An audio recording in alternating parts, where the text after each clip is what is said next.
Karya Sandiwara Radio, Babat Tanah Leluhur. Saatnya hampir tiba. Sebentar lagi rasa sakit itu akan tiba. Aku akan menghentikan semedi itu setelah aku mendapatkan tanda-tandanya.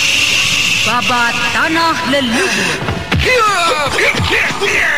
Sebuah kisah kolosal dari tanah leluhur ratusan tahun yang silam di tanah Pasundan, yang diwarnai dengan kekerasan, ambisi, keserakahan, iri dan dengki, serta cita-cita dan cinta anak manusia. Kau belum juga mengatakan siapa pembunuhnya. Aku akan memberikan balasan yang setimpal padanya. Babat Tanah Leluhur. Naskah disusun oleh Tisar Sponsen. Ide cerita Cece Suhyar. Teknik dan montase Yadi Enos. Musik oleh Hari Sabar dengan sutradara Thomas Age. Babat Tanah Leluhur didukung oleh artis-artis Sanggar Prativi. Chris Urspon sebagai Raden Sakapal Waguna, Mucus sebagai Kilanjo, Herman sebagai Arit Lungkah, A.P. Burhan sebagai Surembangan, dan pembawa cerita Neni Sumardi.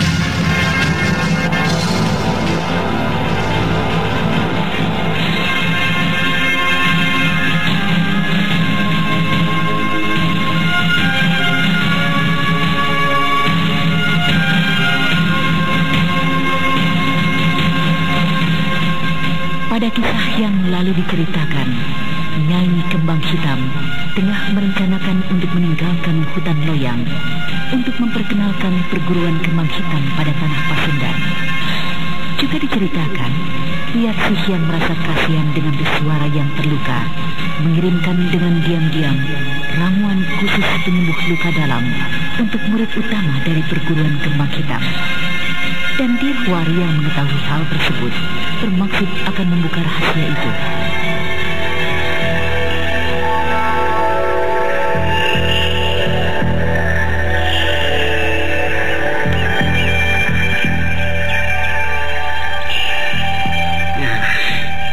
Minumlah ramuan obat luka dalam ini. Pasti manjur. Kalian berdua akan segera sembuh berkat dari Nyai Kembang. Terima kasih Paman Mijul. Mari minumlah ramuan ini Kakang Digul. Ayo. Tunggu dulu. Kau tadi mengatakan ramuan ini dari Nyai Kembang Hitam. Iya. Memang begitulah. Tidak. Aku tidak akan meminumnya. Biarlah aku pergunakan ramuan luka dalam yang biasa Paman Mijul buat saja. Memangnya kenapa Kang Digul? Minumlah. Ini adalah obat yang manjur, Kang. Tidak. Aku tidak akan mau meminumnya. Tiswara, apakah benar ramuan ini kau percaya berasal dari Nyai Kembang Hitam? Ada apa Paman Mijul? Mengapa tiba-tiba kau bertanya seperti itu, Paman? Baru saja Dirwari datang ke belakang. Dia menemuiku dan menanyakan maksud dari kedatangan Wiyatsih. Celaka. Kau katakan apa adanya, Kang? Ya, tentu saja. Bukankah... Celaka. Kau mau kemana, Miswara? Aduh. Kenapa dengan dirimu? Apa yang sudah terjadi ketika aku tertidur? Maafkan aku. Jika memang aku bersalah, Diswara. Aku hanya mengatakan apa adanya.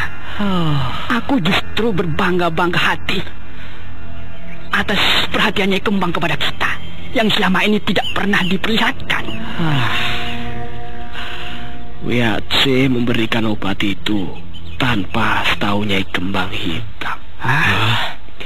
Jadi itu berarti dengan ceritaku Wiyatsih akan mendapat hukuman berat, ya? Jika Dirwari menyampaikan pada Nyai Kembang, Wiyatsih akan mendapat susah dari gurunya Nyai Kembang Hitam. Jadi ini adalah ramuan curian Wiyatsih. Bagus. Justru jika demikian adanya, aku akan meminumnya. Kemarikan Mijun.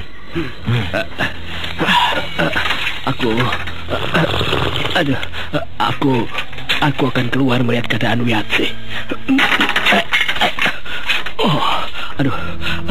Lukaku pasti akan menjadi semakin membaik. Biarkanlah aku pergi, Paman Mijun. Baiklah. Tetapi sebaiknya kau harus berhati-hati. Jangan bertindak ceroboh. Dan jangan coba-coba melanggar larangan dari perguruan kembang hitam kita.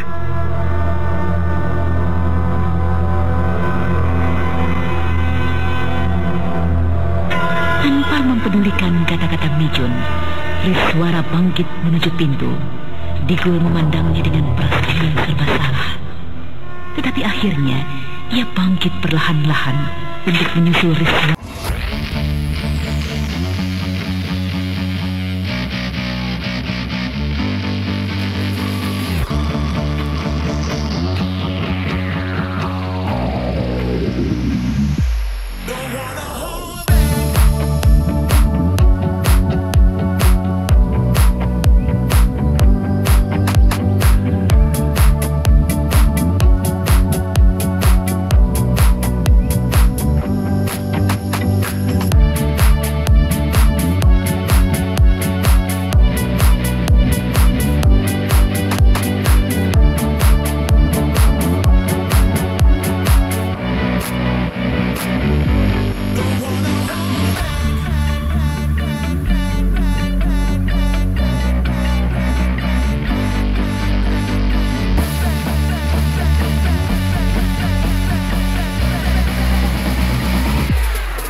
Kau mencari celah, kau Wiyatse. Aku akan memberitahukan semua perbuatanmu pada Nyai Kembang. Silahkan. Dan ingat, kau juga telah melanggar larangan beliau. Kau telah memasuki wilayah pondokan itu. Karena tidak mungkin kau akan dapat mengetahui semua itu tanpa masuk dan menyelidiki ke sana. Baiklah, kita lihat saja siapa yang akan mendapatkan hukuman. Tunggu! Mau apa kau menghalangi jalanku? Menyingkirlah, Wiyatse. Tidak. Kau tidak berhak untuk melarangku. Berpura-pura? Ataukah memang hatimu sudah beku seperti batu? Kau Kau seorang wanita, Wari. Menyingkir! Tidak! Baiklah, jika begitu, rasakanlah ini. Hop, hei, hei, hei. Dia Waris yang berhati keras tidak lagi mau menerima sikap Wiyatsih yang bertahan di hadapannya. Segera saja ia menyerang dengan pukulan-pukulannya, mendesak Wiyatsih. Akan tetapi Wiyatsih yang juga telah bersiap melayaninya dengan terengginas. Keduanya pun beberapa saat sudah saling desak, saling serang. Jurus-jurus tingkatan tertinggi dari dunia kependekaran meluncur susul-menyusul hingga beberapa saat kemudian. Berhenti! Mbak Yula, ada apa ini? Kalian saling serang bagaikan orang gila. Tahukah kalian apa akibatnya dari perbuatan kalian? Dia yang lebih dahulu memulainya. Kau jangan mengada-ada, Wari. Apakah kau ingin aku menjelaskan pada Mbak Yulastri? Jelaskanlah. Kau pun telah membuat satu kesalahan yang hampir tidak berbeda. Apa yang sebenarnya telah terjadi? Kau ingin menyembunyikan kesalahanmu, Wari? Wiyatsih? Saya... Baru kali ini aku mendapatkan sikap yang tercela dari anggota perguruan kembang hitam. Aku tidak ada waktu melayani kalian. Ikut aku.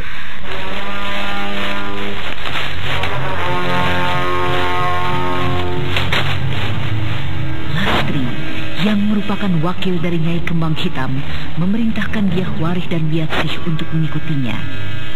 Dan sesampai di halaman utama perguruan Kembang Hitam, Lastri memerintahkan keduanya untuk naik ke atas pohon. Setibanya di atas pohon, Kalian lihat apa yang ada di cabang pohon yang kalian duduki? Tali ini kah? Ya. Ikatkan tali itu pada kaki kalian. Lakukan, cepat. Mbak Yu. Baik, Mbak Yu. Bagus. Setelah itu, tentu kalian tahu apa yang harus kalian lakukan selanjutnya. Bergantunglah di situ. Tapi ini adalah hukuman bagi pengkhianat perguruan.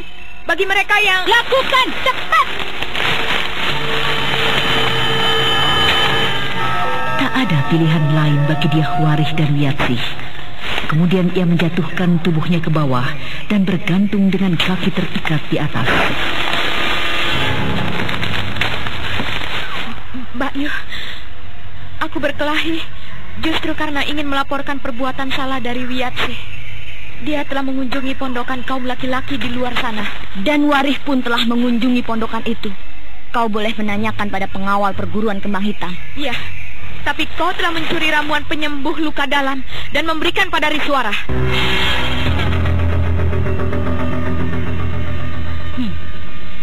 Benarkah engkau telah melakukan hal itu, Wiyatsih? Kenapa engkau diam saja? Aku tidak tahu lagi hukuman apa yang pantas untukmu, Wiyatsih. Kau sudah lancang mengambil ramuan itu dan memberikannya pada mereka para pengawal yang hanya merupakan pembantu manusia kelas 2 di perguruan ini. Tunggu saja dan diamlah baik-baik di situ. Biar kelak Nyai Kembang Hitam saja yang memutuskan hukuman bagi kalian berdua. Lastri beranjak meninggalkan halaman utama perguruan Kembang Hitam. Tetapi belum berapa jauh ia melangkah, Nyai Kembang Hitam bersama dengan Kayan muncul dari balik semak-semak di hadapannya. Ada apa, Lastri? Aku melihat ramai sekali di sana. Nyai, kebetulan sekali saya memang hendak mencari Nyai. Dari manakah Nyai? Aku baru saja berlatih dengan Kayan, tetapi aku mendengar suara ramai di halaman utama. Ada apakah? Wiyatsih dan Dyah Waris bertengkar dan saling serang. Mereka telah membuat kesalahan, masuk ke pondokan kaum laki-laki. Dan Wiyatsih juga telah membawa ramuan penyembuh luka dalam untuk Riswara dan Digo. Kurang ajar. Mari kita ke sana, Lastri. Ayo, Kayan. Setibanya Nyai Kembang di halaman utama, suasana menjadi sunyi. Wiyatsih dan Dyah Waris yang tergantung pun tidak lagi mengeluarkan suara. Jantungnya berdegup tegang. Nyai Kembang Hitam mendekati mereka dan kemudian berhenti tepat satu tombak di hadapannya. Kalian adalah murid-murid kesayanganku. 6 tahun aku membina kalian. agar tumbuh menjadi wanita yang lain. Aku menyayangi kalian sebagaimana aku menyayangi adik-adikku sendiri. Sekarang mengapa kalian mengingkari aturan yang dahulu telah kita sepakati? Kalian mengkhianati aku. Sekarang semuanya aku kembalikan lagi pada kalian berdua. Kalian masih tetap ingin menjadi bagian utama dari perguruan kembang hitam ini? Ataukah kalian ingin lepas? Aku menunggu jawaban kalian. Saya Pak, masih ingin tetap serta bersama dengan Nyai di sini. Kedatangan saya ke pondok itu karena ingin menyelidiki maksud kedatangan Wiyatsi. Maafkan saya, Nyai. Dan kau, Wiyatsi, aku kira kau mengerti sampai di mana sayangku padamu. Jawablah pertanyaanku. Apakah kau masih ingin tetap bersamaku di sini? Iya. Iya, Nyai. Saya masih tetap ingin bersama Nyai di perguruan ini. Dan saya ikhlas menerima hukuman apapun yang akan Nyai jatuhkan. Bagus. Bagus. Kau adalah muridku. Muridku yang paling aku sayangi, Wiyatsi. Lastri, perintahkan adikmu untuk memberikan hukuman pada mereka. 10 cambuk untuk Diahwari dan 50 cambukan untuk Wiyatsi. Baik, Nyai.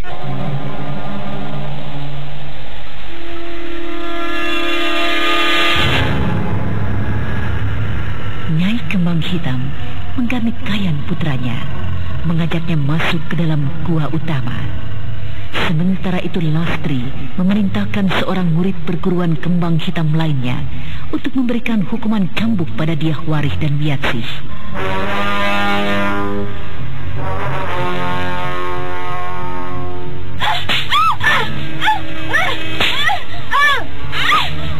Hentikan! Kurang ajar, Wikara. Dia melanggar peraturan. Manusia itu berani tidak sengaja. Cukup! Hentikanlah kekejaman kalian semua. Aku, Riswara, memang berterima kasih pada Nyai Guru Kembang Hitam. Tapi, aku tidak bisa menerima kekejaman yang seperti ini.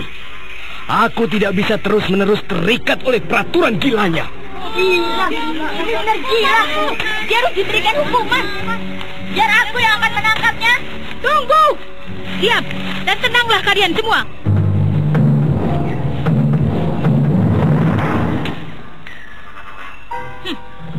Apa maumu, Riswara? Kau katakan kau tidak mau lagi menerima aturan gila? Aturan yang telah dibuat sendiri oleh Nyai Kembang Hitam? Iya. Aku laki-laki bukanlah manusia kelas 2. Aku juga mempunyai harkat dan martabat yang tidak berbeda dengan kalian. Kalian kaum laki-laki mempunyai harkat yang sama? Manis sekali kata-katamu, Riswara. Lalu bagaimana jawabmu dengan sikap kaum laki-laki saat ini di luar hutan loyang ini? Sikap kaum laki-laki yang sesungguhnya. Apakah memang ia menganggap kami kaum wanita ini tidak berbeda seperti yang kau katakan? Hah? Ya. Tetapi jangan kau samakan aku. Kami dengan mereka yang bersikap tidak benar terhadap kaum wanita. Bagus. Lalu bagaimana sikapmu jika melihat sikap kaummu sendiri yang memperlakukan kaum wanita dengan semena-mena? Apakah engkau juga akan berteriak gagah dan berdiri dengan dada yang tengadah seperti ini? Aku adalah korban dari sikap semena-mena kaum Riswara. Kaum laki-laki, juga hampir seluruh wanita menjadi murid Nyai Kembang Hitam adalah mereka yang pernah dinista, dianggap sampah, manusia rendah, dan juga kurban-kurban dari kepuasan nafsu kaummu.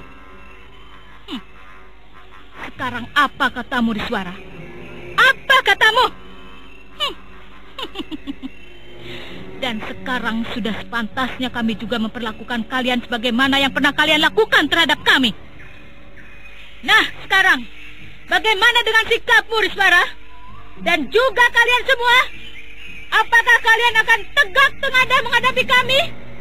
Mengkhianati perguruan Kembang Hitam ini? Bagus. diamnya kalian akan kuanggap tetap patuh dan setia.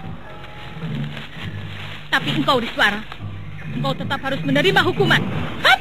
Ya! Seret tubuh laki-laki ini keluar pagar. Baik, Bayu.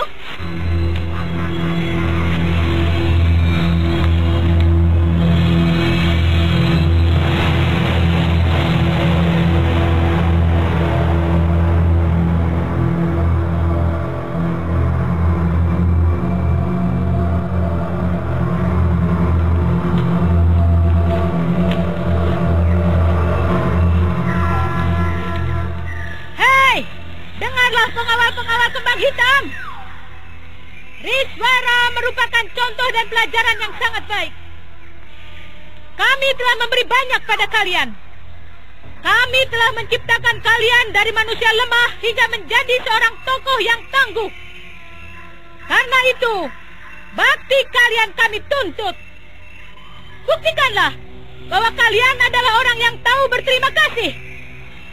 Janganlah mencoba-coba untuk menentang ataupun berkhianat pada kembang hitam. Ketahuilah, Nyai Kembang Hitam telah mendapat restu dari Dewata untuk membentuk perguruan kembang hitam ini. Perguruan kaum wanita. Kami akan tetap taat dan setia. Bagus, bagus. Sekarang, kalian ikat erat-erat tubuh serta kaki tangan pembangkang itu di sebuah batang pohon besar. Aku tidak ingin ia dapat melangkah, walaupun hanya selangkah. Kalian dapat menyuapi makanan jika kalian merasa iba. Tetapi, jika kalian merasa keberatan, kalian bisa membiarkan saja. Aku tidak akan menyalahkan kalian, walaupun ia mati kelaparan.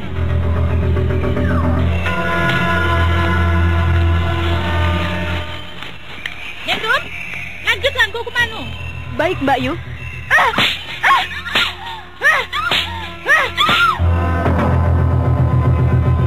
Kembali Ningrum menghujani tubuh Diahwari dengan cambukannya untuk melengkapi hukuman yang sebelumnya telah dilakukannya. Dan kemudian Wiyatsih mendapat giliran untuk menerima hukuman.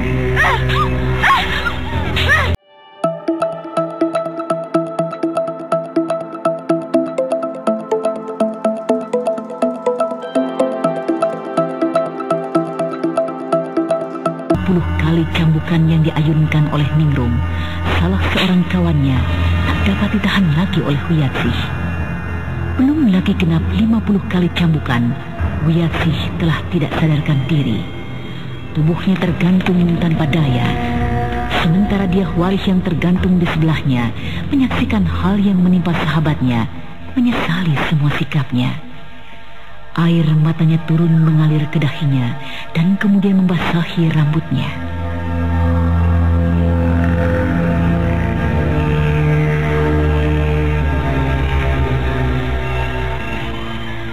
Cukup!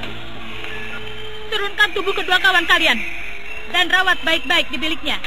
Baik, Mbak Yu. Kasihan sekali Wiyatsih. Sejak tadi ia belum juga sadarkan diri.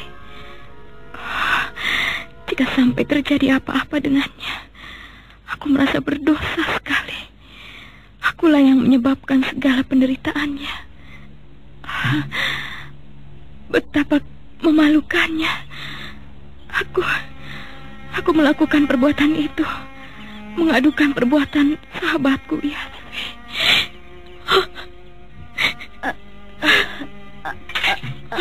Wiyatsih, kau sudah sadar? Wiyatsih.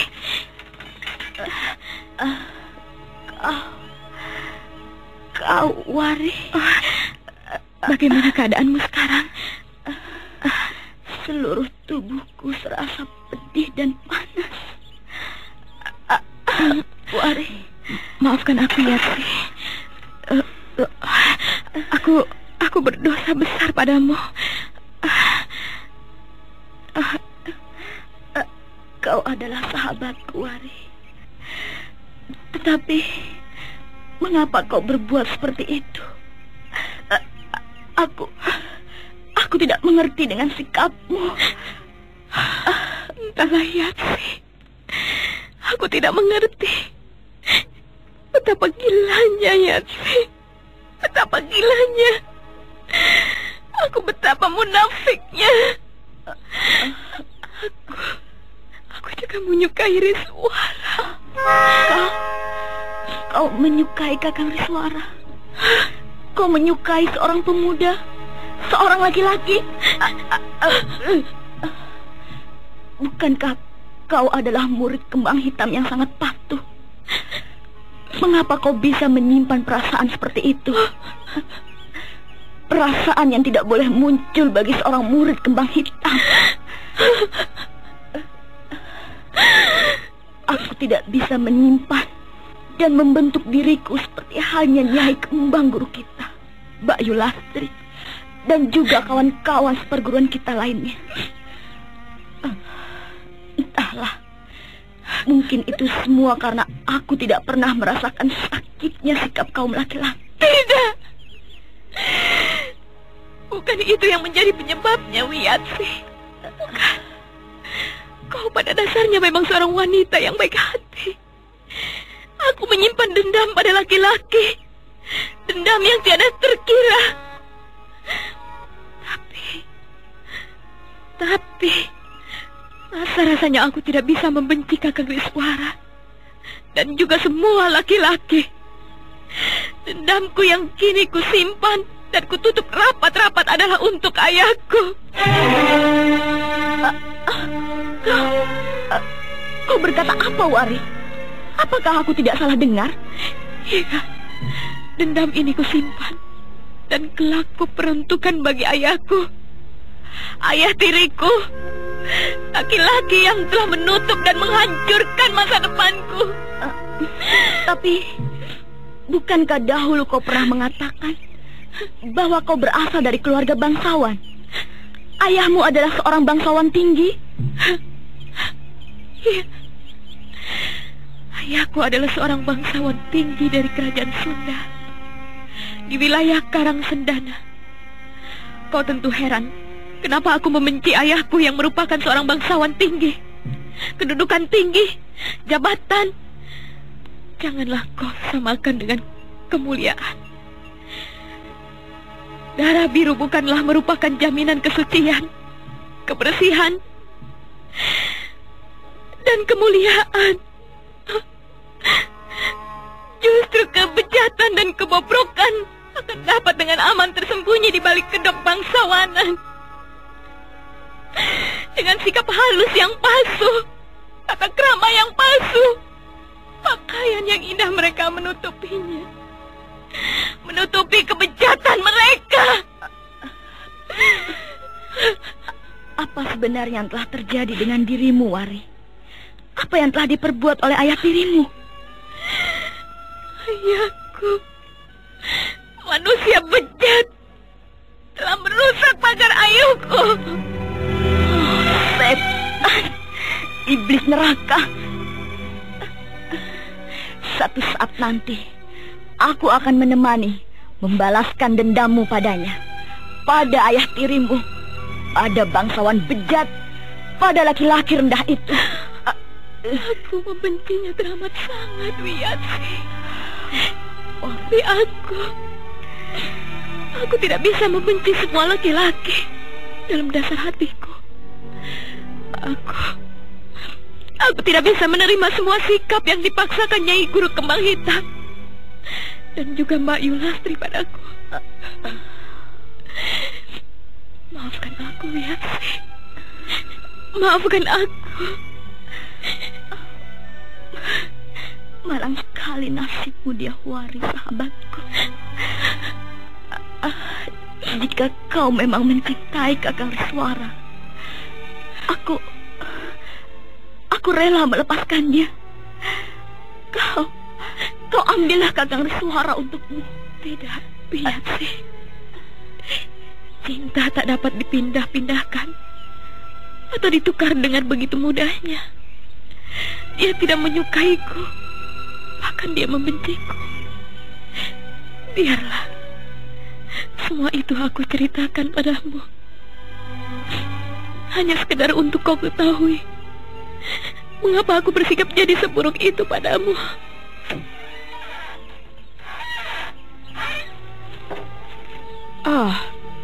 Kau sudah sadar, Wiyatsi?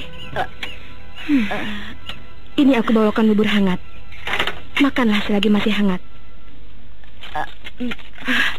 Tetap berbaring saja, Wiyatsi. Biar aku yang akan menyuapimu. Ningrum, bagaimana keadaan Riswara?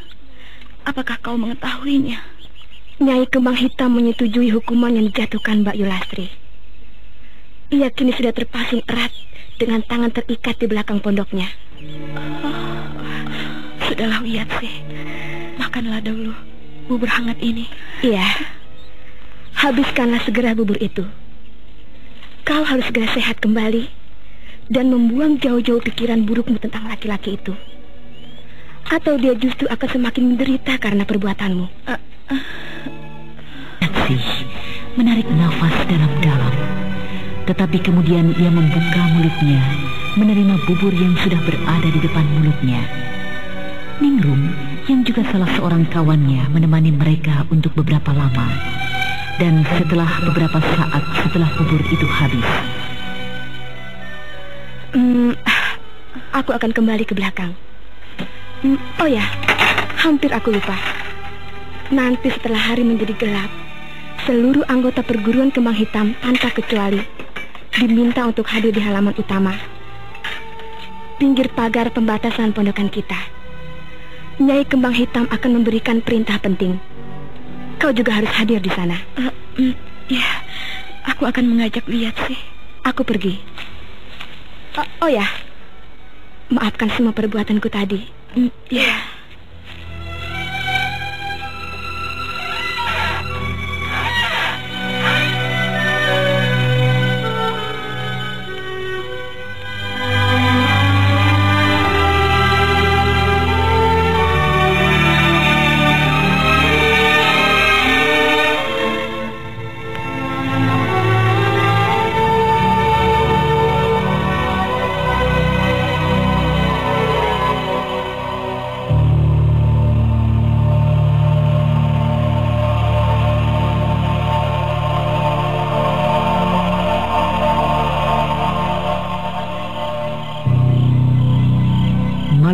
harinya di halaman utama perguruan Kembang Hitam dipenuhi oleh murid wanita maupun murid laki-laki yang merupakan pengawal dari perguruan Kembang Hitam.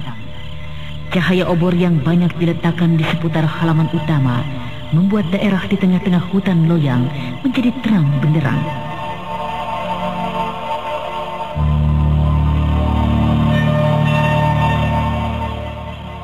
Malam ini, aku mengumpulkan kalian semua adalah untuk persiapan dari gerakan besar kita, mengguncang dunia kependekaran di tanah Pasundan.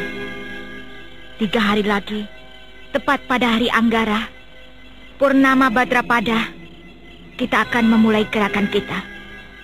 Aku akan memulai dari Ningrum, kerajaan Kawali, membongkar dan membeberkan kebusukan perguruan Raja Wali Emas. Dan kemudian, di kerajaan Dadali Putih, membongkar dan membeberkan kebusukan rajanya dengan perantara Rinjani. Kemudian Karangsedana, yang kini dikenal dengan nama Kerajaan Sunda, melalui Diahwari. Itu adalah rencana awal kita. Dan untuk lancarnya pekerjaan kita, kalian mulai malam ini akan mempelajari segala siasatnya dariku dan dari Lastri. Bagaimana keadaan dirimu? Apakah luka-lukamu sudah sembuh? Sudah mulai mengering, Nyai. Rasa sakit dan pedihnya sudah tidak terasa lagi. Besok kita akan meninggalkan perguruan ini untuk waktu yang cukup lama. Mungkin sampai 1 purnama atau bisa lebih dari itu. Bagaimanakah perasaanmu? Apa maksud Nyai? Perguruan ini telah engkau huni selama 6 tahun. Tapi bukankah kita akan kembali? Iya, kita akan kembali. Tapi mungkin juga tidak. Kenapa begitu, Nyai? Di luar hutan loyang ini, kita akan menentang bahaya. Tidak sedikit bahaya yang akan kita hadapi. Tokoh-tokoh hitam maupun putih akan menjadi musuh kita. Kita akan menghadapi mereka semua. Kok menangis? murid perguruan kembang hitam menangis. Takut menghadapi kematian? Bahaya di luar hutan loyang ini? Tidak, Nyai. Saya tidak takut menghadapi bahaya demi perguruan kembang hitam. Saya tidak takut mati. Tetapi apa, Wiyatsi?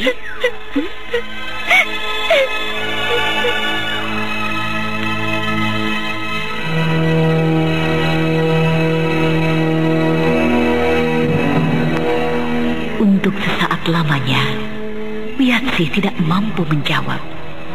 Ia menjadi tidak mengerti dengan semua pertanyaan Nyai Kembang Hitam gurunya. Dan juga ia tidak mengerti dengan maksud kedatangan Nyai Kembang Hitam yang secara tiba-tiba.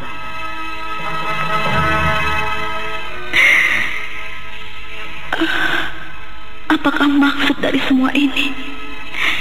Nyai Guru datang dan meminta Diahwari yang tadi menemaniku untuk keluar dari bilik ini.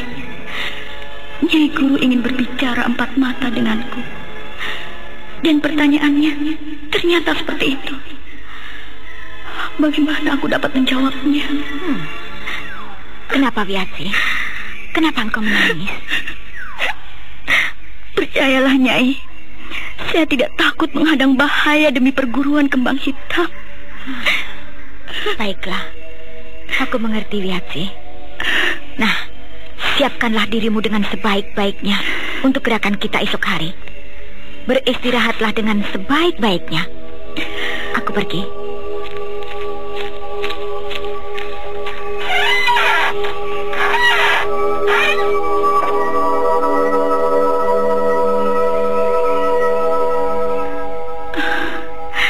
Dia secara tiba-tiba meninggalkan aku kembali.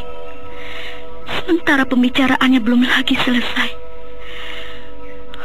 Apakah maksud Nyai Kembang Hitam sebenarnya? Apa ini? Guratan di meja kecil ini? Kau bisa menemuinya besok pagi-pagi sekali, sebelum keberangkatan kita. Tidak akan ada yang mempersoalkanmu lagi. Tulisan siapakah ini? Mengapa tiba-tiba saja ada di atas meja ini? Aku bisa menemuinya. Ya, aku yakin ini adalah guratan yang dibuat oleh Nyai Kembang Hitam dan ditujukan pada diriku. Aku harus menghapus guratan di meja ini. Baru saja Wiyatsi menghapus guratan di meja kecil, pintu pondoknya terbuka. Yatsi, ada apa? Apa yang telah dibicarakan Nyai Guru Kembang Hitam padamu? Tidak. Nyai Guru hanya menanyakan kesehatanku. Luka di tubuhku. Hanya itu? Menurut guratan tadi, aku harus mempergunakan waktu yang tepat ketika semuanya tengah bersiap-siap. Agaknya Nyai Kembang memperhatikan keadaanku. Secara diam-diam ia merestui hubunganku. Kau melamun, Wiyatsi. Kau tidak mendengar pertanyaanku tadi? Apa? Kau bertanya apa, Wari? Aku bertanya, apakah kau berkata benar? Nyai Guru datang hanya untuk melihat keadaanmu, dan untuk itu ia meminta aku keluar dari bilikmu? Sudahlah, Wari. Aku juga diminta untuk beristirahat, guna mempersiapkan diriku lahir batin untuk gerakan kita esok hari. Beristirahatlah kau, Wari. Besok adalah hari penuh tantangan, tetapi juga hari yang indah bagi kita semua. Hari kebebasan. Kita akan melihat kembali dunia luar. Kita bagaikan baru dilahirkan kembali dalam wujud yang lain. Kita bukan lagi wanita yang lemah seperti dulu. Aku akan beristirahat, Wari. Nanti aku menyusulmu ke dalam, Yatsi. Masih ada yang harus aku kerjakan untuk keperluan besok. Malam harinya, Wiyatsi tidak dapat tidur, menantikan saat pertemuannya esok pagi di pondokan kaum laki-laki para pengawal kembang hitam. Sampai ketika menjelang tengah malam, ia baru dapat terlelap.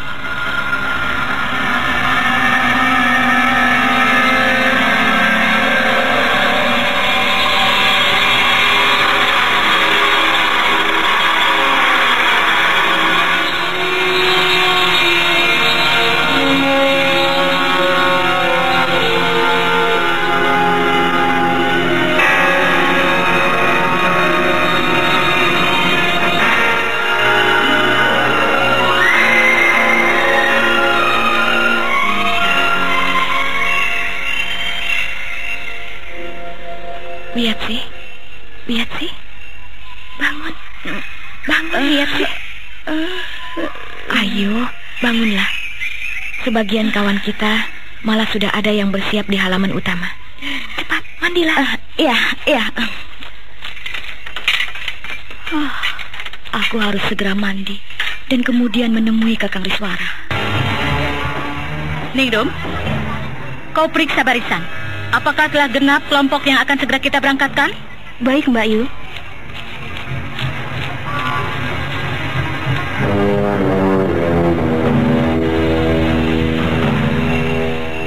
Kemana Wiatsi? Sehabis keluar dari biliknya, ia kembali minta diri untuk ke sumur. Tapi mengapa sampai selama ini ia belum juga kembali? Apa saja yang dilakukannya di sumur belakang? Kelompok ini telah siap untuk berangkat.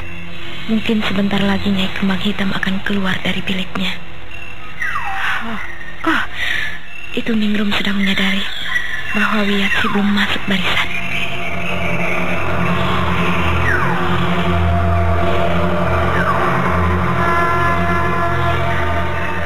Mbak Yu, Wiatsi belum kelihatan dalam barisan. Wiatsi lagi. Di mana dia, Wari? Wari, keluar dari barisanmu. Saya Mbak Yu. Tadi Wiatsi minta diri untuk ke belakang. Biarlah saya yang melihatnya ke sumur belakang. Panggil cepat, sebelum aku kembali memberikan hukuman yang lebih berat. Baik, Mbak Yu.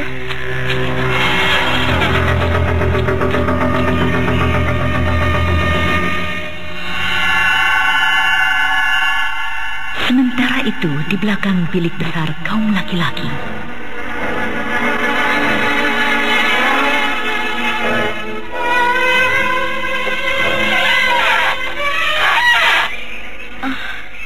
di mana Kakang Riswara ditempatkan? Pondokan ini sepi sekali.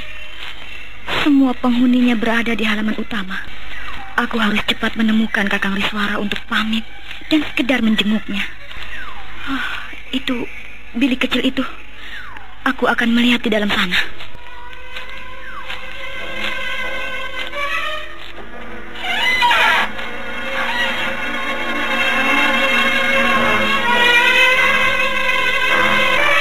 Jantung Wiatsi serasa berdenyut semakin cepat ketika melihat bayangan seseorang dalam kegelapan yang duduk terikat tangan dan kakinya pada batang kayu besar. Kakang Riswara. Kaukah itu, Wiatsi? Iya, aku Kakang. Aku datang menjengukmu dan sekaligus mohon pamit untuk waktu yang lama. Aku akan... Aku sudah tahu, Wiatsi. Tidak perlu kau ceritakan lagi. Maafkan aku, Kakang. Aku tidak dapat membantumu lebih jauh lagi. Aku yang seharusnya mohon maaf padamu. Karena perhatianmu yang besar padaku, kau mendapat hukuman yang kejam dari Nyai Kembang Hitam. Benar-benar iblis wanita itu. Jangan katakan itu lagi, Kakang. Jangan. Nyai Guru Kembang Hitam adalah seorang wanita yang baik, yang halus budi perasaannya. Ketahuilah, Kakang, kedatanganku kemari adalah atas izinnya. Hei, kau... Aku tidak berdusta, Kakang. Bukankah kau tahu, terhadapmu aku tidak pernah berdusta. Secara diam-diam ia menemuiku, dan secara diam-diam pula ia meninggalkan pesan padaku. Ketahuilah, Kakang, Nyai Kembang Hitam merestui hubungan kita. Tetapi aku tidak tahu kenapa selama ini ia kelihatan begitu kejam. Oh ya, aku harus segera kembali ke halaman utama. Ini aku bawakan Kakang makanan. Tunggulah saja dengan sabar, Kakang. Hanya satu purnama hukuman untuk Kakang. Kembaliku dari luar hutan loyang ini, Kakang tentu sudah kembali bebas. Janganlah coba-coba untuk menghindar dari hukuman Nyai Kembang Hitam. Ia mempunyai tentara siluman yang mengawasi padepokan ini. Aku pergi, Kakang Riswara. Ya, berhati-hatilah, Wiatsi. jaga dirimu baik-baik. Aku akan menerima hukuman ini dengan ikhlas. Kata-kata Mbak Yulastri memang benar. Biarlah aku tinggal di sini dan mengikuti aturan Nyai Kembang sebagai penembus dosa dari segala sikap kaumku di luar hutan loyang ini. Pergilah, Wiyatsi. Aku pergi, Kakang. Iya. Wiyatsi meninggalkan pondokan kaum laki-laki dan kemudian kembali ke halaman utama melalui belakang pondokannya.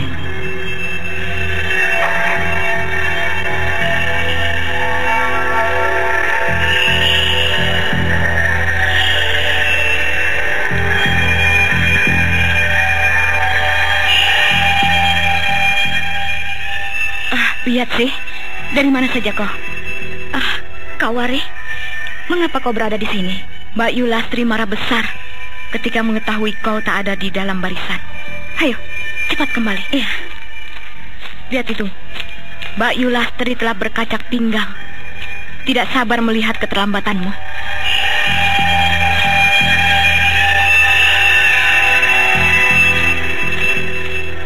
Cepat jalannya! Dari mana saja engkau hingga terlambat selama ini? Saya... Apakah semuanya sudah siap, Lastri?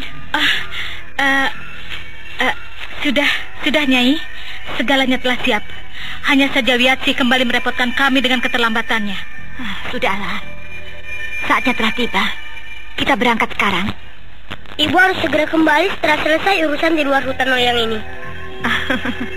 Tentu, Ibu akan segera kembali, Kayan. Kau benar-benar seorang anak yang baik. Ibu akan segera menyelesaikan urusan di luar hutan loyang.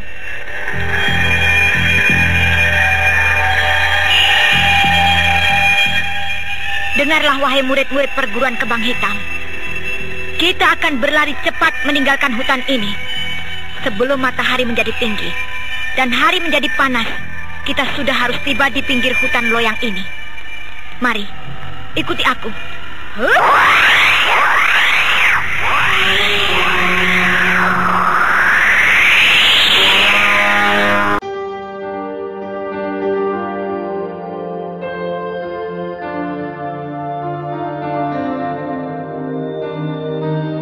Hitam melompat ke depan, yang kemudian diikuti oleh 50 orang muridnya yang terdiri dari 40 wanita dan 10 pria. Begitu rombongan itu lenyap dari pandangan mata, Kayan berteriak melompat-lompat kegirangan. Asik! Kayan hebat! Kayan akan dapat ke sungai sepuas-puas Kayan. Di sungai manapun. Asik! Kayan akan main-main dengan Goro, gajah kesayangan Kayan, hingga jauh ke tengah hutan.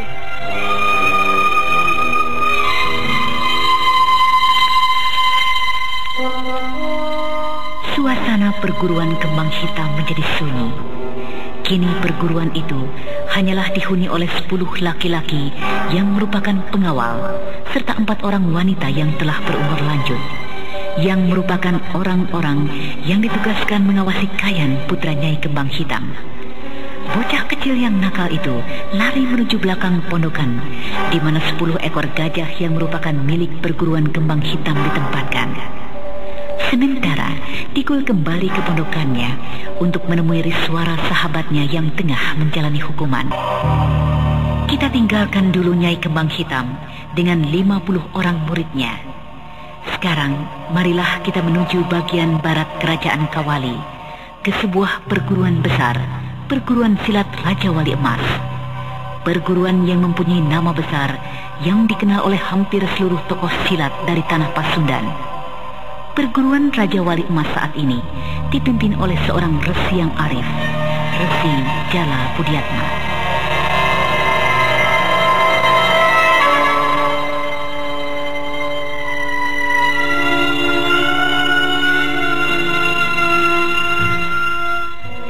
Tak jauh dari pinggiran hutan loyang, Gunung Tampomas berdiri dengan megahnya, seakan-akan merupakan menara raksasa untuk mengawasi hamparan lebatnya belantara loyang, bagaikan permadani hijau yang indah.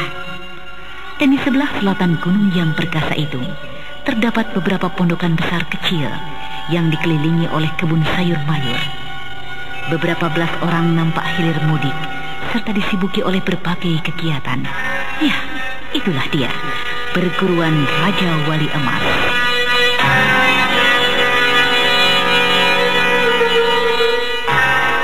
Pada suatu pagi ketika matahari belum lagi panas menyengat. Hei, berhenti!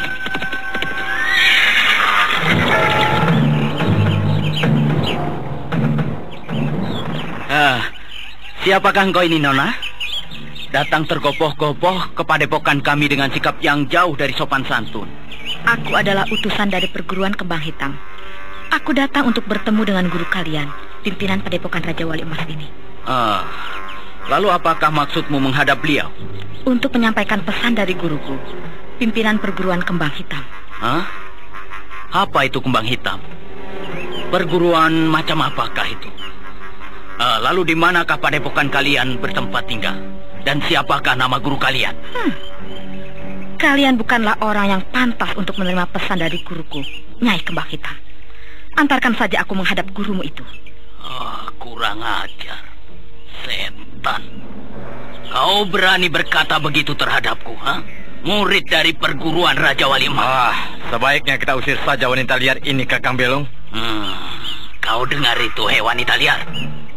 Tinggalkan pesan itu dan kau kembalilah kepada pimpinanmu. Biar nanti kami yang akan menyampaikan pesanmu itu. Laki-laki sombong. Memang tidak salah sikap dan rencana guruku, Nyai Kembang Hitam. Kalian kaum laki-laki yang merasa mempunyai kekuatan selalu saja bersikap sombong. Mengangkat dada menganggap kalian adalah kaum yang lebih tinggi dari kaum kami wanita. Aku rasa guruku pun tidak akan menyalahkan aku jika aku memberikan hajaran pada kalian berdua saat ini. Kuntilanak gila, setan. Kakang, aku tidak bisa lagi membiarkan wanita ini mengoceh tidak karuan. Aku akan mempermalukannya agar dia menyadari siapa kita ini, dari perguruan Raja Wali Emas. Berhati-hatilah, adik Sawung. Setan. Bukan tidak mungkin wanita gila itu mempunyai simpanan kepandaian. Jangan khawatir, Kakang Belong. Sebelum aku berguru di perguruan ini, aku sudah memiliki kepandaian khusus untuk menaklukkan wanita liar seperti ini.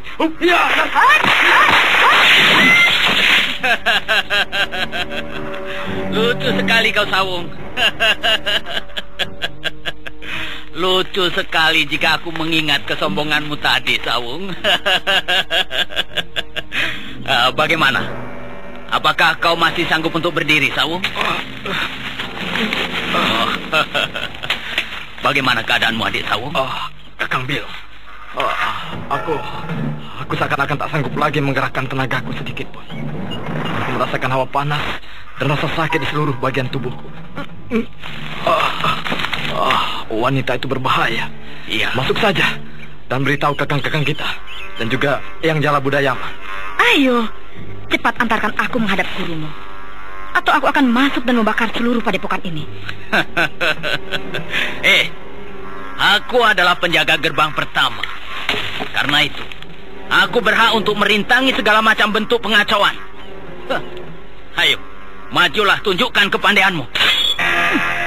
Baiklah, memang kalian berdua hendak mencari celaka. Jagalah seranganku.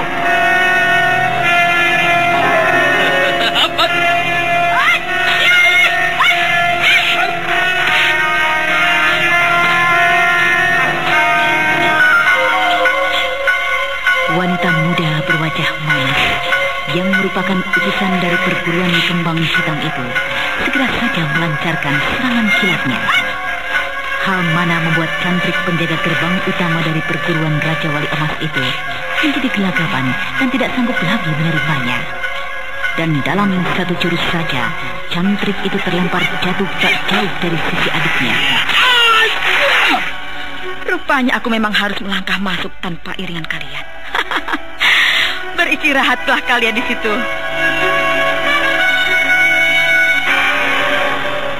Wanita muda utusan dari perguruan Kembang Hitam itu melangkah masuk hingga ke pintu penjagaan kedua yang tak jauh dari halaman utama yang ramai dipenuhi oleh para cantrik yang tengah disibuki dengan berbagai urusan mereka. Ada yang berlatih, ada yang tengah membuat alat-alat pertanian, dan ada juga yang tengah merawat bunga dan pepohonan di sekitar halaman utama.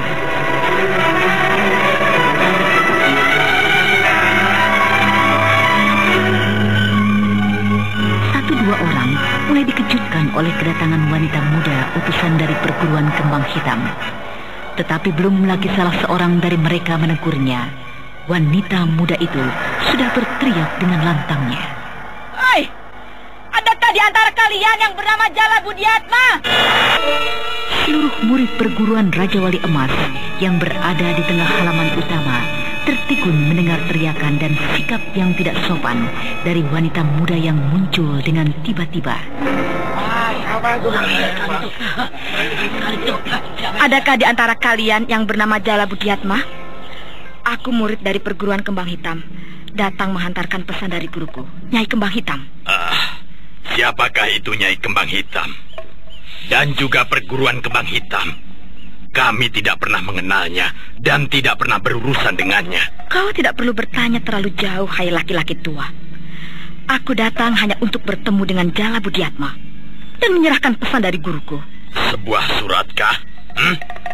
Kau bisa memberikan pesan itu padaku? Maaf, aku tidak mendapat perintah seperti itu.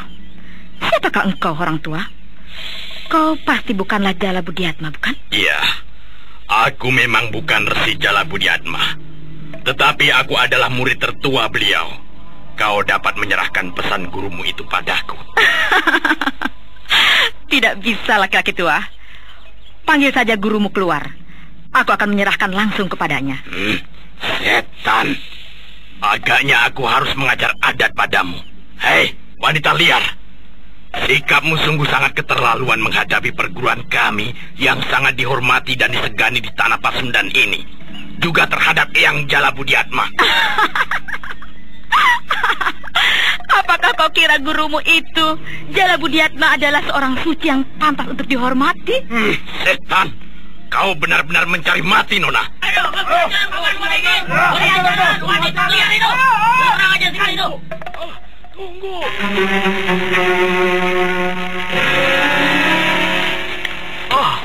Ada apakah ini, Walingit?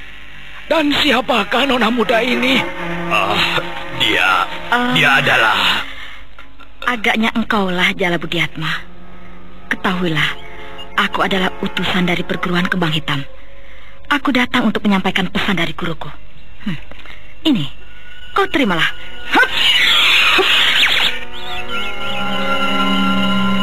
Laki-laki tua yang baru saja tiba itu mengulurkan tangannya ke depan, menyambut datangnya surat yang meluncur dengan cepat dan membawa angin yang bertenaga hebat. Tokoh utama dari perguruan Raja Wali Emas itu berdebar tegang ketika merasakan tangannya terasa berdenyut pedih saat menerima luncuran surat yang terbuat dari kain halus.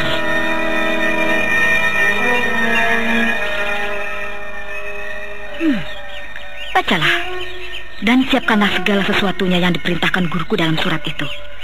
Kurang ajar. Kau bacalah, Walingit. Ini. Baik, Guru. Malam nanti, kami dari perguruan Kembang Hitam akan hadir untuk membuat perhitungan. Siapkanlah segala sesuatunya. Setan. Kenapa kau berhenti membacanya, Walingit? Ayo, teruskanlah. Saya tidak berani, Guru. Saya tidak berani. Teruskan. Ayo, bacalah, Walingit. Tapi silakan Guru saja yang membacanya, Guru. Saya benar-benar tidak berani membacanya. Biarlah saya merejam dan memberikan pelajaran pada wanita itu, Guru. Tunggu. Biarkan saja. Dia adalah seorang utusan, Walingit. Biar aku lihat dulu apa kehendak dari perguruan Kembang Hitam. Siapkan segala sesuatunya. Seluruh murid Raja Wali Emas sebagai saksi, serta juga lubang kuburan untukmu, Jala Budiatma. tertanda Nyai Kembang Hitam. Oh, Nyai Kembang Hitam. Oh, siapakah sebenarnya gurumu itu, Nona? Maaf, Jala Budiatma. Aku tidak bisa menjawab pertanyaanmu. Tugasku sudah selesai. Selamat tinggal dan sampai malam nanti. Biarkan dia pergi, Walingit. Kita tunggu saja sampai malam nanti. Biarkan dia pergi.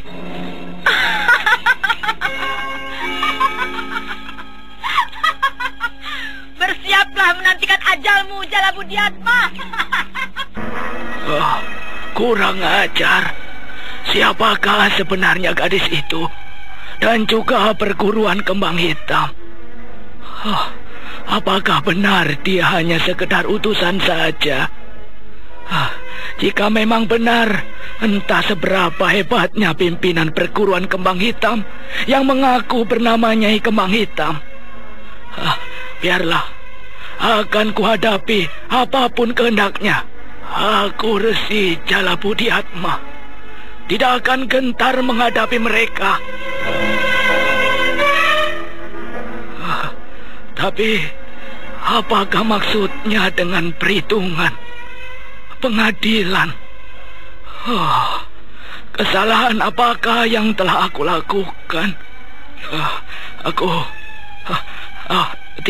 Tidak mungkin jika kedatangannya untuk mengungkit masalah itu. Tidak seorang pun yang tahu perbuatanku itu. Salah satunya saksi hanyalah Ningrum. Tetapi gadis itu telah jatuh ke dalam jurang yang curam. Ya, sebentar.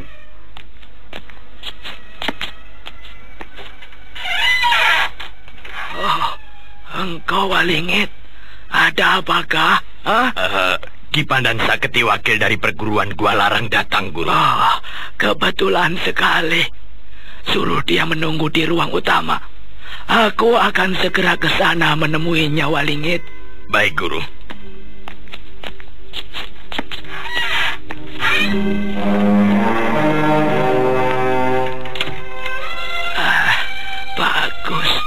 Bagus sekali.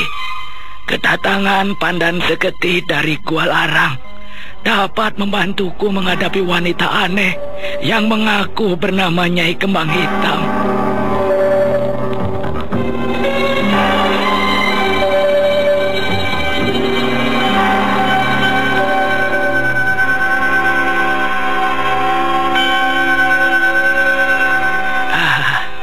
Pandan Saketi, selamat datang, Adi.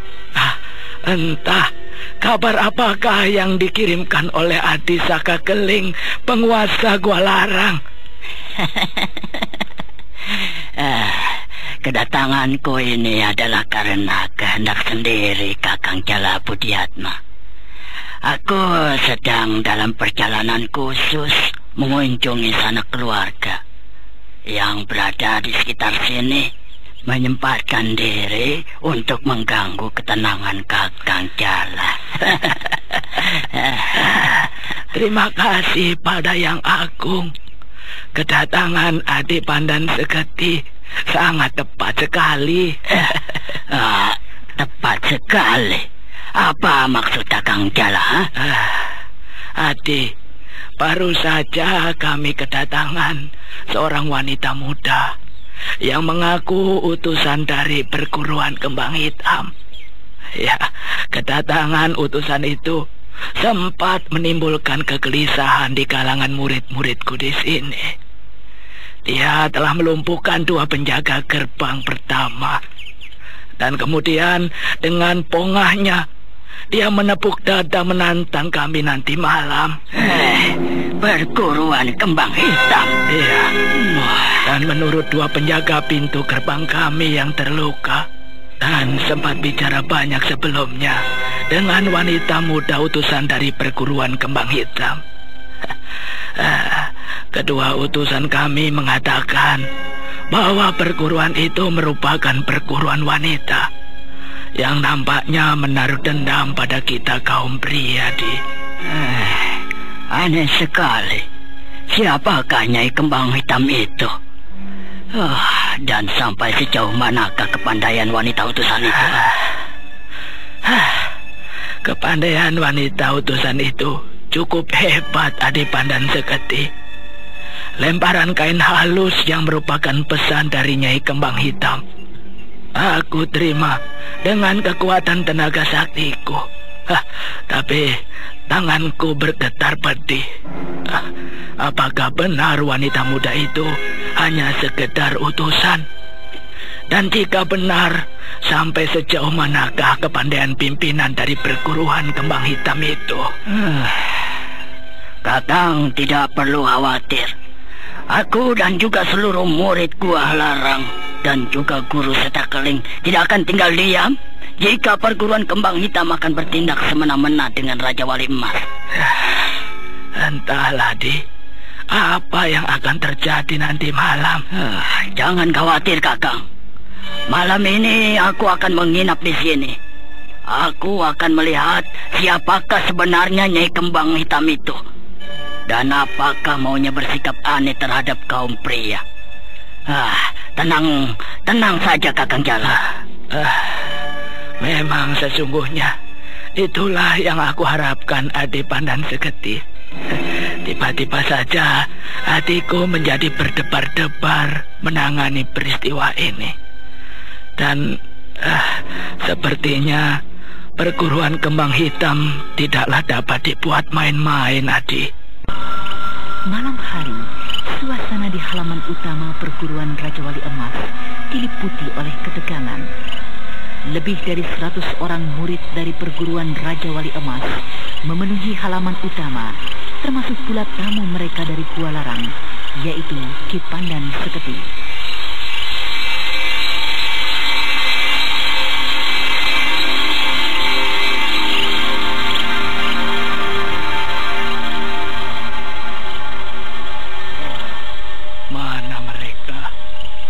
Apakah aku telah dipermainkan saja oleh seorang wanita kurang waras itu? Bersabarlah, Kakang Jala. Malam belum lama tiba. Kita akan menunggunya beberapa saat lagi. Rasa-rasanya aku pun ingin sekali membantumu mencewer kuping wanita-wanita yang sombong itu. Untunglah Adipandan Seketi datang.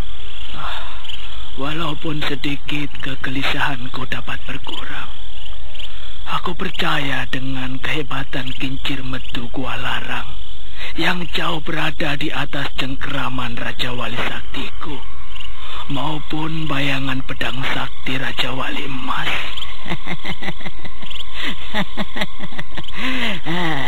Kakang Jala terlalu melebih-lebihkan saja.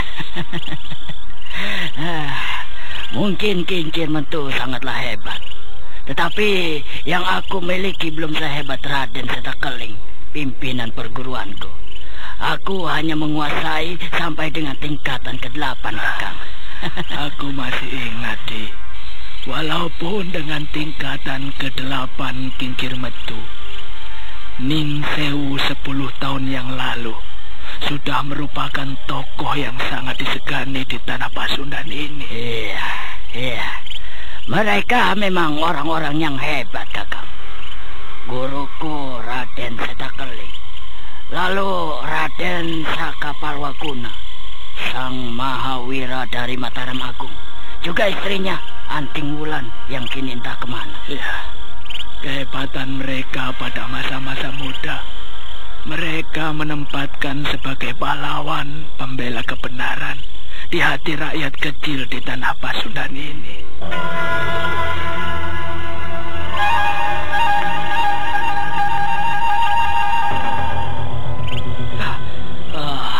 Dengar, Kakang, dengar suara suling itu. Mungkin itu pertanda kehadirannya, Kakang. Ya, aku kira juga demikian, Di. Beberapa saat kemudian, dari arah gerbang pertama berlarian beberapa orang penjaga menuju halaman utama. Guru! Mereka datang, Guru. Mereka datang, Guru. Aku melihat rombongan mereka tengah mendekat kemari, Guru.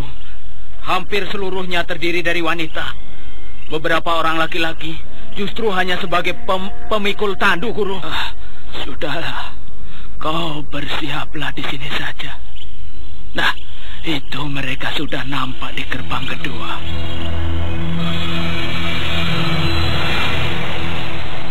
Cahaya obor yang banyak diletakkan di pintu gerbang kedua membuat seluruh hadirin yang berada di halaman utama dapat melihat dengan jelas tamu yang tengah mereka nanti-nantikan. 40 wanita muda yang cantik jelita berjalan mengiringi 2 buah tandu yang dipanggul oleh 8 laki-laki. Dan beberapa tombak di hadapan murid-murid Raja Wali Emas, mereka berhenti. Sementara itu 2 buah tandu masih tetap diusung oleh 8 laki-laki gagah. Tiba-tiba terdengar suara jernih dari seorang wanita yang menggaung. Bagus. Engkau telah mematuhi pesan dari kami perguruan Kembang Hitam. Seperti yang engkau telah ketahui, malam ini adalah malam pengadilan bagi dirimu, Jalabudiatma. Aku tidak pernah mengenal kalian. Antara Raja Wali Emas dan Kembang Hitam, sepanjang sepengetahuanku, tidak pernah saling menyinggung. Entah kesalahan apakah yang akan engkau perhitungkan. Dan lagi, berbicara dengan cara seperti ini bukanlah hal yang lazim. Keluarlah dan tunjukkan wajahmu. Kita berbicara dengan cara yang benar. Baiklah, permintaan terakhir dari seseorang yang akan mati memang patut untuk diperhatikan.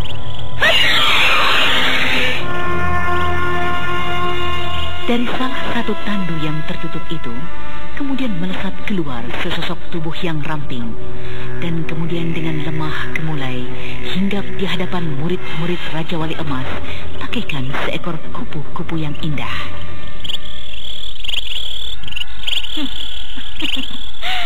Jelas, Jalabudiatma. Apakah kau sudah merenung dan mencari dosa-dosamu? Dan juga apakah lubang kuburan telah kau sediakan? Kau keterlaluan sekali, Nyi Kembang Hitam. Apakah kesalahanku? Hingga kau menghinaku dan memfitnahku seperti ini. Baiklah, aku akan membuat kau mati tidak penasaran.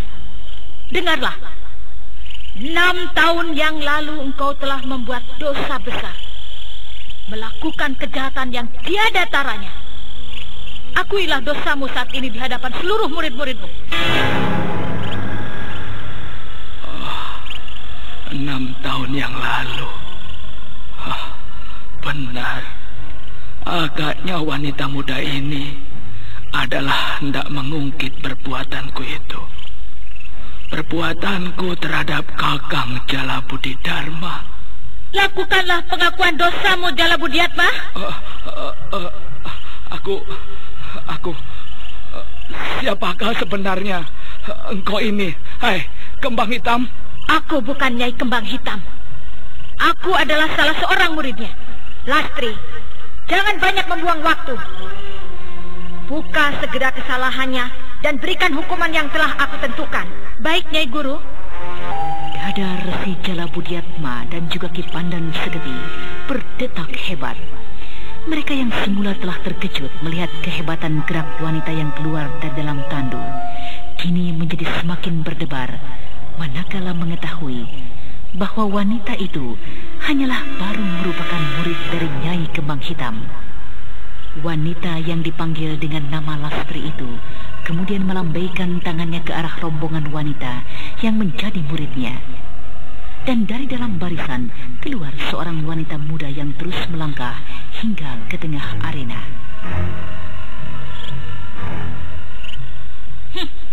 Apakah engkau mengenal wanita ini? Hei, Jalabudiatma? Oh iya.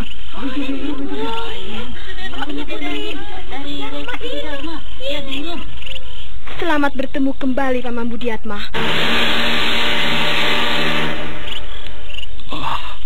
Ningrum. Ya, Ningrum. Dia datang untuk membuka semua kebusukanku pada perguruan ini. Ya. Setan alas. Aku masih hidup, Paman. Aku tidak mati seperti yang mungkin Paman duga. Nyai Kembang Hitam guruku telah menyelamatkan aku yang jatuh ke sungai di jurang yang curam itu. Dan kini aku datang untuk menagih hutang itu. Paman yang kusayang ternyata adalah paman yang busuk. Paman yang kusayang ternyata adalah paman yang serakah. Paman yang kusayang ternyata adalah iblis yang haus darah. Dengan kejamnya paman mengkhianati saudara paman sendiri, ayahku. Dengan curangnya paman menghabisi nyawa ayahku di pinggir jurang Karang Lumut. Benarkah itu? Bohong. Itu dusta. Jangan kalian percaya dengan ocehan wanita-wanita iblis itu. Tidak. Adipanan Seketi, kau pun jangan percaya dengan kata-kata mereka. Maaf, Kakang. Jika begini persoalannya, aku tidak bisa melibatkan diri, Kakang Jagat. Kau juga mempercayai mereka, Adi. Lastri, laksanakan hukuman segera. Baik, Nyai. Mohon ampun, Nyai. Perkenalkanlah saya sendiri yang akan turun tangan menghadapi pembunuh ayah saya sendiri. Biarlah saya melampiaskan dan memuaskan semua sakit hati saya yang mengganjal selama 6 tahun. Baiklah, kau boleh mencobanya. Tetapi berhati-hatilah, Ningrum. Kepandaian Resi Jala Budiatma mungkin cukup berbahaya bagimu. Terima kasih, Guru. Saya akan dapat mengatasinya. Marilah pamanku sayang. Hadapilah aku yang datang untuk menagih hutang darah 6 tahun yang lalu. Bersiaplah untuk menerima kematianmu, hai Budiatma busuk.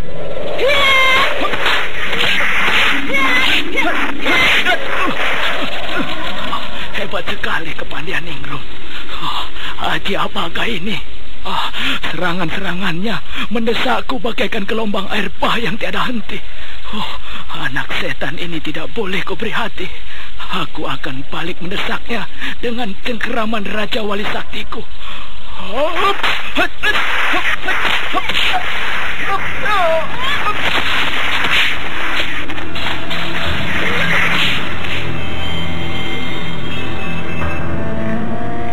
Sementara itu, Lastri yang berdiri di sebelah tandu Nyai Kembang Hitam mulai menjadi gelisah melihat perkembangan dalam arena itu. Bagaimana, Nyai? Apakah aku boleh turun membantu Ningrum? Dia akan dapat kesulitan menghadapi lawannya. Kau salah, Lastri. Ningrum akan mampu menguasai keadaan. Lihatlah perkembangannya sebentar lagi.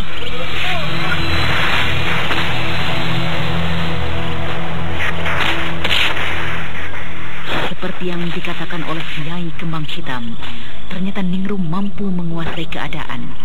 Dengan pukulan-pukulan jarak jauh yang diiringi dengan gerak kilatnya yang berpindah dari satu sudut ke sudut lainnya, Ningrum mulai berhasil mendesak Resi Budiatma semakin hebat sampai akhirnya.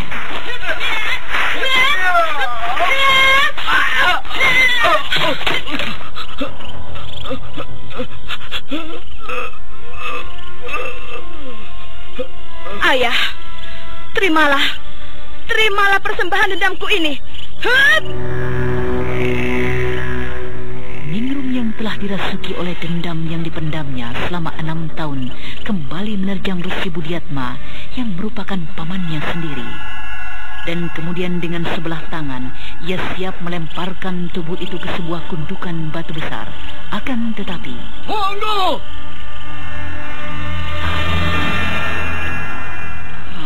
Cukup, Nona. Jangan kau teruskan. Resi Budiatma telah menerima ganjarannya. Tidak perlu kau hancurkan tubuhnya yang tidak bersalah itu. Siapakah engkau, Paman? Aku tidak mengenalmu. Mengapa engkau mencampuri urusanku? Ya, aku memang bukan murid Raja Wali Emas. Tetapi aku tidak bisa membiarkan tindakanmu yang sangat biadab itu. Ayo, letakkanlah tubuh yang telah tak bernyawa itu. Teruskanlah, Ningrum. Jangan hiraukan laki-laki itu. Dia akan menjadi korban kedua jika mencampuri urusan ini. Aku siap untuk menjadi korban kedua. Aku akan menghadapi tindak kebiadaban kalian. Teruskan, Ningrum. Habiskan semua ganjalan dendammu saat ini juga. Baik, Mbak Yu. Ningrum menggerahkan tenaganya dan kemudian menghentakkan tubuh Resi Budiatma yang tidak berdaya itu ke arah batu yang tidak jauh dari hadapannya. Tetapi laki-laki tua dari Gua Larang itu dengan gerakan yang sangat cepat melesat dan berhasil menyambar tubuh Resi Budiatma. Mundur kau, Ningrum. Biarkan laki-laki tua itu menjadi bagianku. Lastri melesat cepat ke tengah arena, tetapi belum lagi ia bertindak terhadap Ki Pandan Seketi. Tiba-tiba di telinganya berdenging suara halus. Kau boleh memberikan padanya pelajaran, tetapi jangan bunuh laki-laki itu. Oh, tidak salahkah pendengaranku? Nyai tiba-tiba menunjukkan sikap yang aneh, mengasihani laki-laki di hadapanku ini. Siapakah dia sesungguhnya? Oh, tapi aku tidak dapat berbuat apa-apa selain mematuhi perintahnya.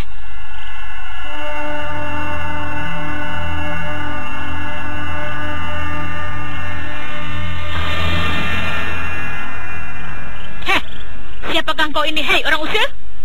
Mengapa engkau mencampuri urusan dari Raja Wali Mas ini?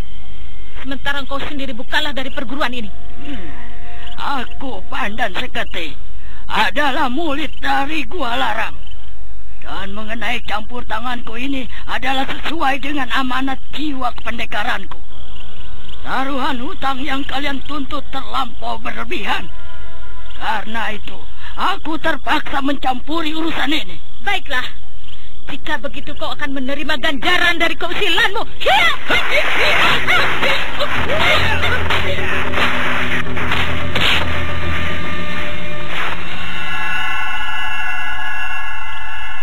Gila, ilmu sejenis yang kulihat tadi dimainkan oleh wanita yang bernama Ningrum menjadi sangat hebat sekali di tangan wanita lawanku ini.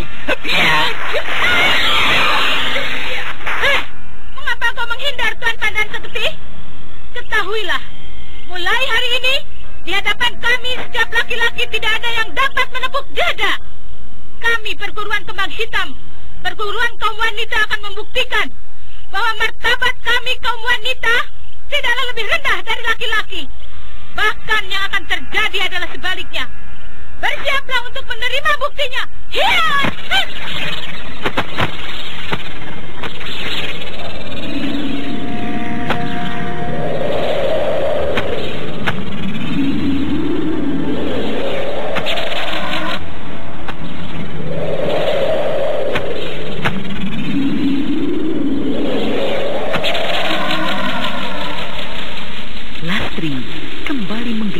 Aji Banyu Cakrabuana yang didapatnya dari Nyai Kembang Hitam. Gemuruh dari perbawa aji tersebut menggetarkan halaman utama perguruan Raja Wali Emas. Sementara itu Ki Pandan Seketi mulai dibuat gelisah.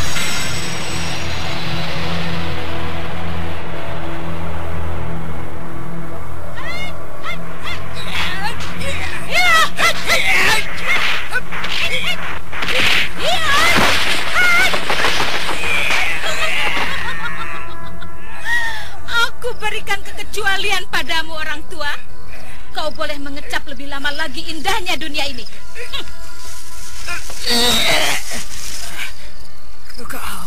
Kau mempergunakan jurus apa untuk menjatuhkan aku, Nona? Dari mana kau mendapatkan jurus itu, ha?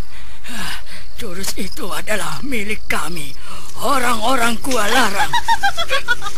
Enak saja kau mengakuinya. Apapun yang aku miliki adalah milikku. Tugas kita telah selesai di sini. Tinggalkan tempat ini, Lastri. Baik, Nyai. Hei, ayo kita tinggalkan tempat ini dan lanjutkan pengadilan berikutnya.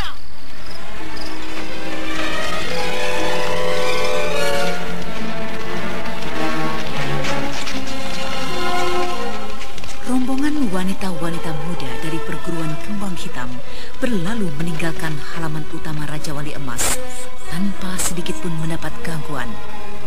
Perbawa dari Gua Larang yang runtuh di hadapan mereka membuat mereka menjadi semakin yakin dengan siapa mereka berhadapan. Para murid-murid perguruan Raja Wali Emas kemudian merawat jenazah guru mereka tanpa upacara khusus. Perguruan Kembang Hitam telah membuka mata mereka bahwa sesungguhnya Resi Budiatma yang mereka hormati sebagai guru dan pimpinan mereka ternyata adalah pembunuh dari Resi Budidharma, pimpinan dari perguruan Raja Wali Emas sebelumnya.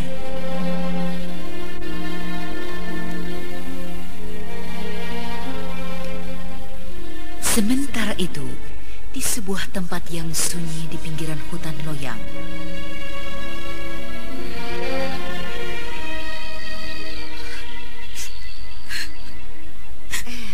kenapa menangis, Ningrum? Bukankah kau sudah terlepas dari segala urusan dendammu? Iya, memang seharusnya aku tidak menangis, Wiyatsi.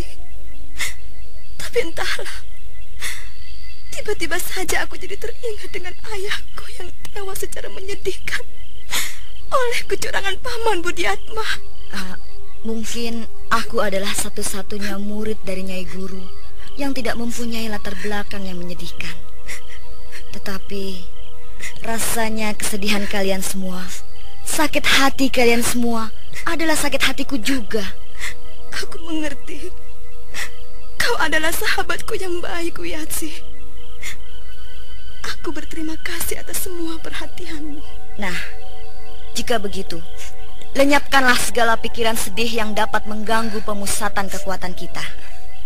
Besok kita akan menyelesaikan urusan Rinjani. Tetapi mungkin itu adalah yang paling berbahaya. Kita akan masuk dan mengoyak kekuatan Istana Dadali Putih. Dan untuk pengadilan besok, kita bertiga yang ditugaskan menjadi utusannya. Aku, kau Ningrum, dan juga Endah. Istana Dadali Putih tidak dapat disamakan dengan perguruan Raja Wali Emas. Iya, guru kita Nyai Kembang Hitam memulai gerakan ini justru dari atas, dari urusan-urusan yang sangat berat. Itu sudah merupakan kehendak Nyai Guru.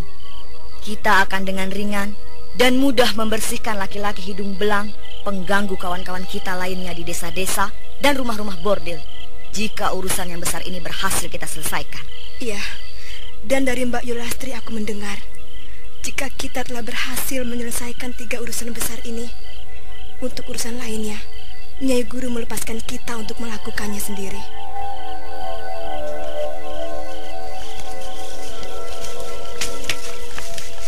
Kalian belum juga tidur? Mbak Yulastri. Belum, Mbak Yu. Kami masih belum dapat memejamkan mata. Janganlah berbicara. Pusatkan perhatian kalian, dan kalian akan dapat segera tertidur. Bukankah besok kalian ditugaskan untuk sebagai utusan oleh Nyai Kembang Hitam? Iya, Mbak Yu. Karena itu, tidurlah segera. Mbak Yu, bolehkah saya bertanya sedikit? Apa itu, Wiyatsi? Apakah besok Prabu Kumaradewa dari kerajaan Dadali Putih? Oh, siapapun yang bersalah, tidak peduli dia seorang raja, harus mendapatkan hukumannya. Ini adalah pengadilan dari perguruan Kembang Hitam. Ningrum sudah berhasil melepaskan dendamnya. Aku pun sudah berhasil melepaskan dendamku pada suamiku sendiri sebelum Nyai Guru membuka perguruan Kembang Hitam. Karena itu, kawan-kawan kita lainnya semua akan mendapatkan kesempatan untuk melunaskan dendam mereka, sekalipun terhadap Prabu Kumaradewa. Tapi pekerjaan besok bukanlah pekerjaan yang mudah, Mbak Yu. Benar. Nyai Kembang Hitam juga mengakui hal itu. Apakah engkau takut, Wiyatsi? Sama sekali tidak, Mbak Yu. Justru ini adalah merupakan kebanggaan buat saya. Wiyatsi, seorang wanita desa yang lemah, yang bodoh pada 6 tahun yang lalu, kini akan menjadi ujung tombak untuk mengguncangkan sebuah kerajaan. Saya menerima tugas itu dengan senang hati, Mbak Yu. Bagus. Sekarang kalian tidurlah. Wiyatsi, dan kau juga, Ningrum. Tak ada lagi yang perlu kau pikirkan. Iya, Mbak Yu. Keesokan harinya, di pintu gerbang Istana Dadali Putih, Wiyatsi, Ningrum, dan Endah yang memang tidak ingin melayani basa-basi dari aturan istana yang rumit, segera saja mencari jalan lain dari samping istana dengan melompati tembok istana. Kita turun ke gerumbul sana. Hup!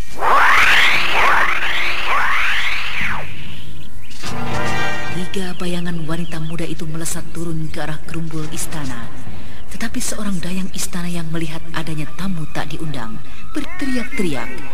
Dan sebentar saja suasana di sekitar tempat tersebut menjadi ramai. Ada pencuri itu, ada pencuri di sana. Hei, cepat dari sekitar tempat itu. Hei, tingkatkan penjagaan di sekitar bilik Baginda.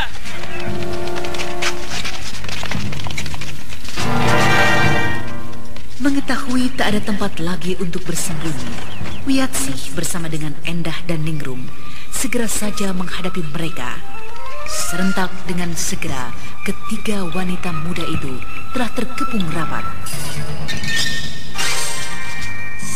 Hai, siapakah kalian ini? Dan mau apa kalian? Hingga berani mati masuk ke dalam istana ini? Kami adalah 3 utusan dari perguruan Kembang Hitam yang datang untuk menyampaikan pesan dari guru kami. Perguruan Kembang Hitam? Pesan apakah? Pesan ini harus kami sampaikan pada Baginda Prabu Kumara. Kalian sudah masuk dengan cara liar bagaikan seorang pengacau. Karena itu kami terpaksa melumpuhkan kalian dulu, baru nanti kalian dapat menyampaikan pesan itu. Kalian kira akan mudah untuk melumpuhkan kami, murid Kembang Hitam? Majulah, hai laki-laki gagah. Aku yang justru akan melumpuhkanmu, membuatmu bertekuk lutut di hadapanku. Gila, kalian bertiga benar-benar tidak mencari mati. Hai, prajurit, tangkap ketiga pengacau itu.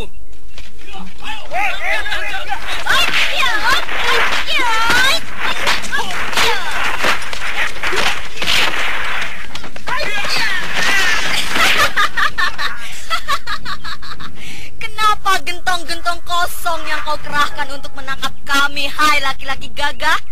Mengapa tidak kau sendiri yang maju, ha? Kau benar-benar hebat, nona-nona muda. Tetapi kau akan menyesal karena telah berani masuk ke dalam istana yang berada di bawah pimpinanku, keamanannya. Hai, Permana, ajak kawan-kawan kalian, tangkap 3 orang gadis itu.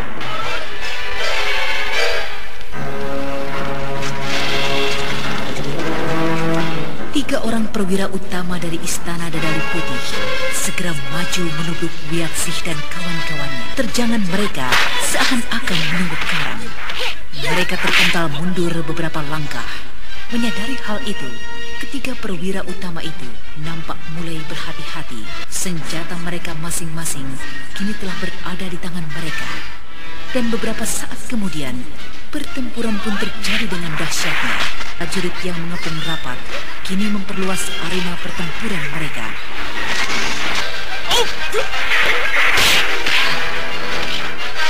Sementara itu keadaan menjadi semakin ramai.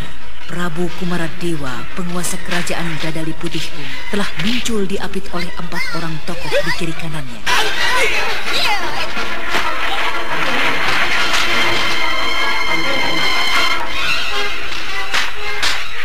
Ketika menyadari pertempuran itu akan menjadi semakin berkepanjangan dan bahkan kemudian nampak 3 orang perwira dari kerajaan Dadali Putih mulai terdesak hebat, segera saja Panglima Pandaran yang ingin segera menyelesaikan pengacauan itu di hadapan rajanya terjun ke arena pertempuran.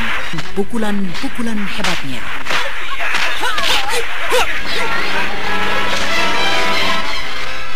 gebrakan hebat dari Panglima Pandaran sempat membuat 3 orang utusan perguruan Kembang Hitam menjadi kalam kabut.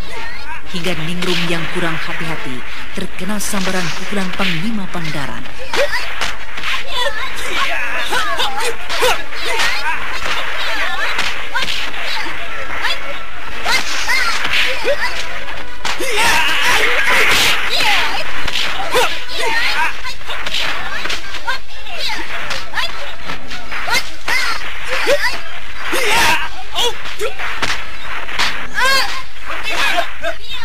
Hentikan Pandaran.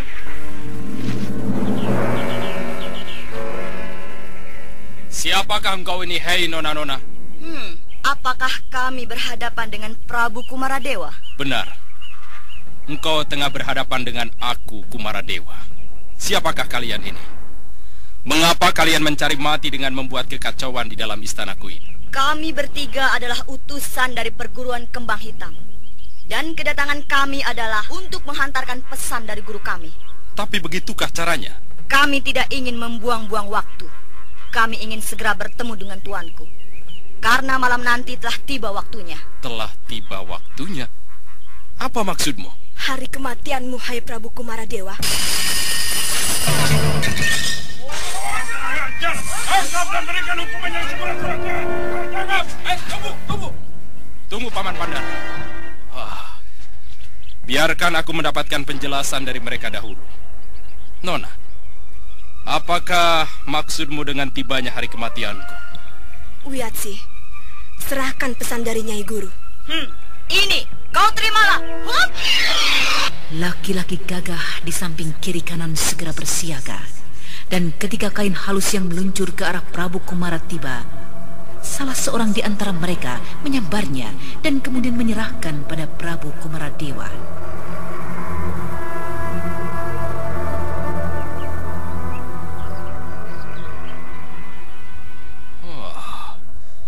Aneh sekali guru kalian.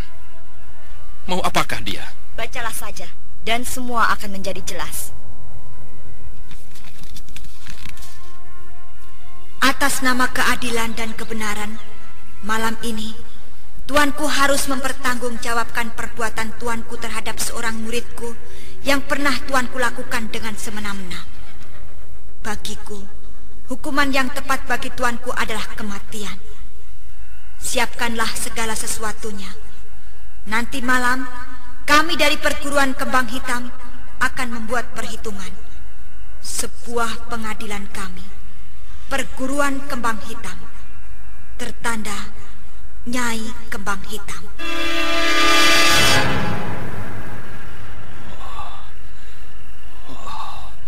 Setan alas. Benar-benar penghinaan yang tiada tara. Kalian semua justru yang pantas mati. Hei, tangkap 3 orang gadis itu.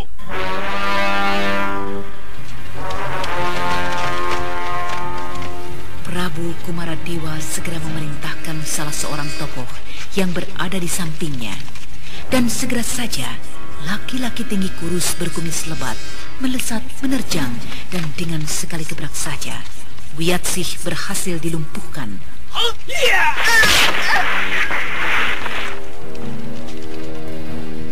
Ningrum dan Endah terkejut bukan buatan melihat gebrakan dari lawannya. Segera saja ia menyiapkan segala kekuatan saktinya, akan tetapi... Tunggu! Lepaskanlah wanita itu, Ragalingkung. Lepaskan. Biarkan mereka pergi. Aku akan menunggu saja nanti malam. Apa sebenarnya yang dikehendaki oleh perguruan Kembang Hitam? Nah, kalian bertiga boleh pergi. Aku akan menunggu kalian nanti malam. Aku kira kalian tentu bukanlah pengecut yang akan membatalkan rencana kalian. Pergilah. Mari kita pergi, Ningrum. Endah. Hup. Gayaan tokoh-tokoh di dalam istana itu sangatlah hebat, terutama pengawal utama Baginda. Dan nampaknya Baginda mempunyai 4 orang pengawal utama. Kalian akan menghadapi lawan yang pantas. Dan pengawal-pengawal utama Baginda bukan menjadi bagian kalian. Biarlah aku dan Nyai Kembang yang akan menghadapinya. Oh ya, di mana Rinjani? Carilah anak itu. Sejak tadi aku melihat dia termenung dan menyendiri. Baiklah, saya akan mencarinya, Mbak Yu.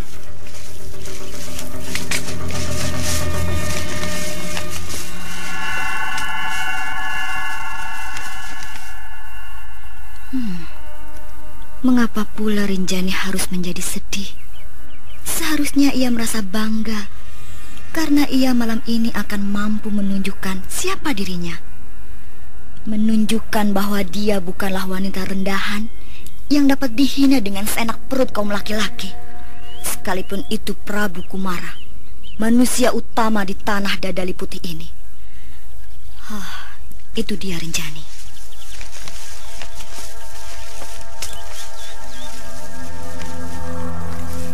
Rinjani.